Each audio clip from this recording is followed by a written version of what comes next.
So once again, ipapakita ko sa inyo yung ating mags. So overall look ng motor natin sa harapan, ito. Ayun no, ang gwapo. Sa side, ito. So kapag malayuan, ganito yung nagiging itsura niya.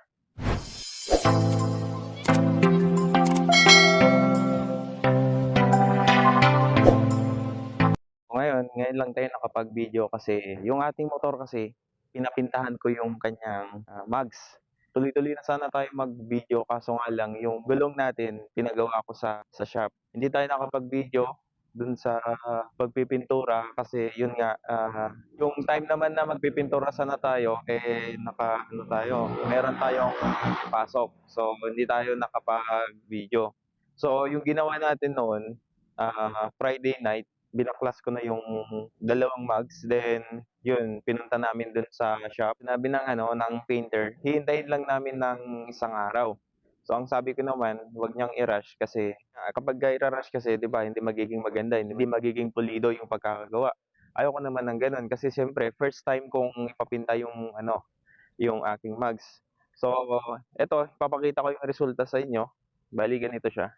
So, ganito na siya mga ka-fandom. Yung aking mags noon, kung nakita nyo, black yan. So, ngayon, madaming colors yung pinagpilian ko. Yung pearl white, gold, neon green, and then yung ganitong color, itong mocha. Nagustuhan ko dito sa color na to, maganda siya may bagay sa black, lalong-lalo na sa mga matte. Para sa akin, mas attractive siyang tignan, unlike dun sa gold. Kasi kapag ito, nakita mo to, then titignan mo yung gold, parang yung magiging color ng gold ay parang nagfe-fade. So ito kasi yung niya, yung pagkaka-finish nito ay naka-glossy. So hindi ko siya pinamat. Pagdating kasi sa sa color talaga, yun, binagay natin yung color ng motor natin, no. So titignan natin ng malayuan.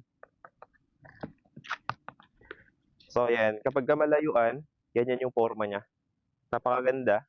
Tsaka hindi mo akalain na na napinturahan. Parang bagong version ng Sniper, 'yan.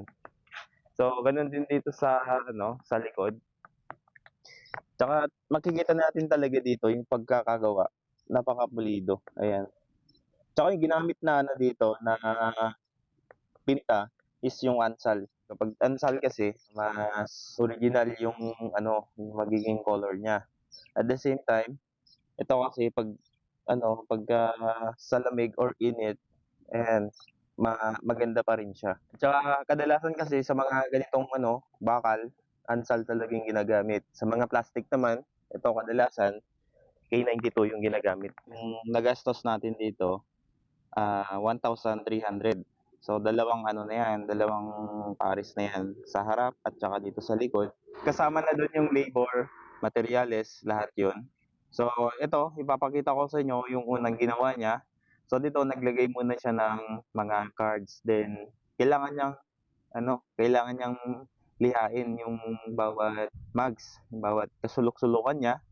Then sinunod niya dito, nag-primer siya. 'Yun, makikita niyo yung primer, 'yan, kulay gray 'yan. Then eto na yung kakalabasan niya, 'yan na yung mocha. So ayun, napakaganda nung setup na naman natin dito sa ating motor ngayon. So ito yung balak ko sa kanya, etong mga decals niya, ito, balak kong ipapalit sana ng ganitong color din. So naghahanap ako ngayon ng nagde-decals, mapa-estimate ko sana kung magkano yung magagastos natin para mapaghandaan natin. O kahit malayuan mga ka-Phantom, parang alam niyo yung bagong version na ngayon, version 4 na with ABS, parang ganito yung color niya. Yan no, ganda. Ayan. Bagay na bagay talaga to kasi siyempre yung nakita kasi natin dito yung pagiging malinis ng ng motor natin. Partneran mo pa ng ganyan na color. Actually, madami tayong nakitang color. Meron pa yung RCB na mga mags. So, ganun sana yung ipapagawa natin, yung ganun na color. Kaso nga lang, dito kasi sa napili natin, eto talaga yung kakaiba. Walang katulad. Pagka pinaikot natin, ganito yung magiging ikot niya. Ayan, oh. Then dito pala mga ka-Phantom, 'di ba yung motor natin nasa ano na, yung odo niya 18,000 na. So malapit na siya mag 20,000. So chineck natin yung kanyang throttle cable. Okey pa naman, wala pa naman siyang lamat. Then yun nga, talagang tinusok natin siya ng screwdriver, pero wala tayong nakitang kahit anong ano, bigtas ng kanyang wire. Wala tayong nakita. Kanina sana, gagamitin ko sana yung helmet ko para mag-vlog sa ano, before tayo pupunta dito gagamitin ko sana yun, kaso nga lang hindi ko nahanapan yung casing ko. Bale yung ginamit natin ngayon kasi wala yung case ng ano ko, ng phone ko. Ang ginamit ko, ito, gumamit lang ako ng mic.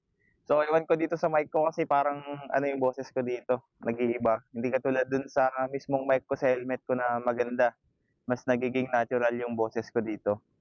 So yun, eto mga ka-Phantom, kung gusto niyo magpapinta ng ano, ng mags niyo dapat, pagdesisyonan niyo kung tama ba yung gagawin niyo sa motor niyo. Kasi ako kasi 10 beses ko pinag-isipan kung ipapapinta ko ba talaga yung aking mags kasi maganda naman na yung black, kaso nga lang kung pagdating kasi sa ano, mga color ng mags ngayon, madami kasing lumalabas na motor ngayon. So siyempre ibabagay lang natin yung uso tsaka sa noon, 'di ba? Lahat naman ng i-upgrade natin dito sa motor, lahat naman ng gagawin natin dito papalitan, ipapakita ko naman sa inyo para yung mga baguhang ano, kukuha ng sniper, eh, hindi sila mabibigla kung ano yung mga basic na i-upgrade nila sa kanilang sniper. So ayun, para makakuha kayo ng idea. So ito, inuulit ko yung presyo ng ano, ng aking mags, 1,300. Kasi yung bilas ko, nagpapintura din siya ng mags niya sa Raider niya. Kaso nga lang, yung binayaran niya dun, nasa 1,800. Eh, yung ginamit na ano dun, na pintura, K92. So, eto, Ansal, ayan. So, pulido naman. Actually, parehas maganda yung naging resulta. Pero yun, depende na lang siguro sa pag-alaga ng ano, ng mags. Kasi, siyempre, pagka nagpalit tayo ng gulong dito, ayan, dapat ingatan nila yung pagpapalit ng gulong. Kasi kapag hindi nila iningatan yan, ayan, mababakbak yung pintura niya, sayang. Siguro, soon pagka nagpalit tayo ng gulong natin, sisiguraduhin naman natin na ano, malinis ulit yung pagkakalagay kasi hahanap ulit ako ng magandang magtanggal dito. Kasi actually yung machine na ano, na, pantanggal nila, hindi rin effective yun kapagka tatanggalin nila yung ano, yung gulong sa mags mo. Kasi minsan may mga bara-barang gumagawa, nagagasgas nila yung ano, ganito. Kaya dapat, maingat yung ano, magtatanggal dito sa ating mags. So once again, ipapakita ko sa inyo yung ating mags kasi talagang na-excite talaga ako dito. Hindi ko talaga natulugan yung ano, paghihintay dito. So 2 nights na na hinintay natin itong mags natin hanggang nung, pag-ano natin, hanggang nung pagbalik natin dito sa mismong motor natin kasi 2 gabi pilay yung motor natin. Hindi ko nagamit yung motor 2 araw. So, siyempre yung time na magvo-vlog sana tayo, hindi natin nagawa. Ulitin ko na naman kasi talagang na-excite talaga ako, ayan. Siguro, nararamdaman niyo din siguro yung nararamdaman ko 'pag kayo naman yung nasa sitwasyon ko. So, parang araw-araw, oras-oras gusto kong makita yung aking motor sa ano, sa bagong mukha niya, bagong bagong mags, ayan. Ipakita ko na mga ka-Phantom, so ito. So, ayan. Sa mga ka-Phantom, kapagka magpapapintura kayo, dapat kailangan pa rin nilang i-primer, lihain nila ng mabuti, lalong-lalo na yung mga ano, hindi stock na color. So, kailangan niyo pa ring ipa-ano 'yan, ipaliha, ipa-primer niyo kasi kapagka hindi na primer 'yan, yung mangyayari kasi diyan mga ka-Phantom, magtutuklap. So, masasayang lang din yung pintura niyo. Tsaka yung kagandahan dito, tinap coat yung ating, pintura dito. So, may top coat 'yan kaya malinis na malinis, ayan, oh, 'di ba? Ang ganda nung ano niya, yung talagang color niya, oh. Combination siya ng, matte, matte tsaka ano, matte tsaka glossy 'no. Ayun, oh, ayan. So, overall look ng motor natin sa harapan, ito, ayun, oh, ang gwapo. Sa side, eto, So kapagka malayuan, ganito yung nagiging itsura niya. So anong masasabi niyo mga ka-Phantom? Bagay ba yung ating bagong color? So yun mga ka-Phantom, kung hindi ka pa naka-subscribe sa aking YouTube channel, please subscribe and don't forget to hit the notification bell para lagi kayong updated sa aking latest videos.